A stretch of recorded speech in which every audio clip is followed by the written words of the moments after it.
இந்த வீட்டில் நம்ம வீட்டில் தினசரி பாடுறது ரொம்ப சிறப்பு. அதே மாதிரி வீட்டில் ஏதாவது ஒரு காய்ச்சல் இல்லை பிணி அது போல் எந்த ஒரு சூழலையும் மனசில் ஒரு நம்பிக்கை அப்படியே நம்ம சிவபெருமானையும் சம்பந்தரையும் மனசில் நினச்சி முழு நம்பிக்கையோடு இந்த பதிகத்தை பாடினால் போதும். அந்த நோயோட தீவிரம் குறைஞ்சி குணமடைந்து மிகவும் நல்ல ஒரு நிலைக்கு நம்மளால் வர முடியும். அந்த நம்பிக்கை நமக்கு கண்டிப்பாக நம்ம நம்பிக்கையோடு இதை பாடணும்.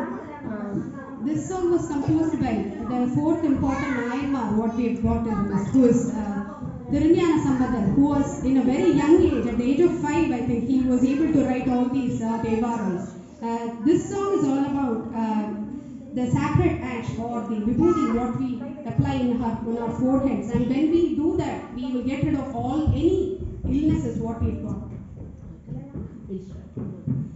மந்திரமாவது நீரே வானவர் மேலது நீரே சுந்தரமாவது நீரே துதிக்கப்படுவது நீரே தந்திரமாவது நீரே சபையில் உள்ளது நீரே செந்துவர் வாயுமை பந்தன் திருநாளவாயான்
நீர் பூசும்